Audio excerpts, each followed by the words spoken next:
Ka Jingdawa pentrai kam ya ke line permit ILP ka bathumu bante lakam ya ka jingwan rung kerthap ki barjala sakajala kam dei shu kamat ka bathamai henry ka dei ka wala menjur ru da ka resolution ha yeng dor bar thawan ka jala house nam arja ka khandai ban kuntu ya ka sarkar India bansha pentrai kam ya ka Unongelam ka Meghalaya Pradesh Congress Committee ba Ronnie v Lyngdoh ubadiru unongelam ka liang persya hayeng dor bar thawan ula thalan yak sarkar pedang bat kumjuru yak sarkar jala halor ka Jingbym simkhya yak ani kamat Jingdawa habakran sikilat thai kubor hakano phai singi ka khat khandai tarik kulal kot arjar pusau ulong ba ka Jingbym ai ka sarkar pedang yak ILP kapen I ba ka sarkar BJP kampatia yuk jabin rit pan Nalor kata ulo ongru baka jingle ka sarkar MDA ka pen I baka nang tang ban pen bi ikpai ba hashwa ki election rei ka jingkren bat ki kam hi kim ya hap satya.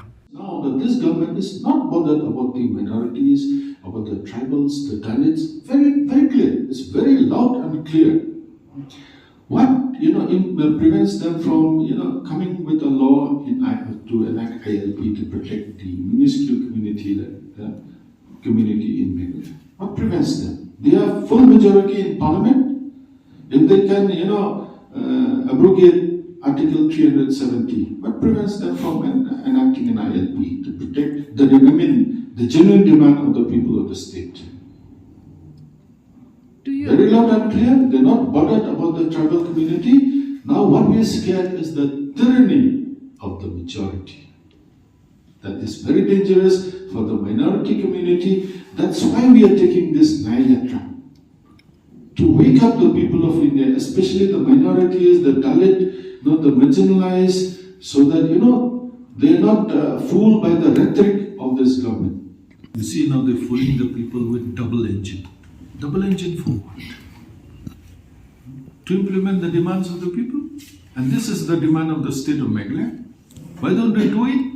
They have a government here, they have a government there. As they claim, it's a double engine. Now, why can't double engine implement this? So only shows is to fool the people. Before the election, you vote for us, you have the same government in the state and in the center, and things will work out fine. But then they're just empty rhetorics. Their words don't match their actions.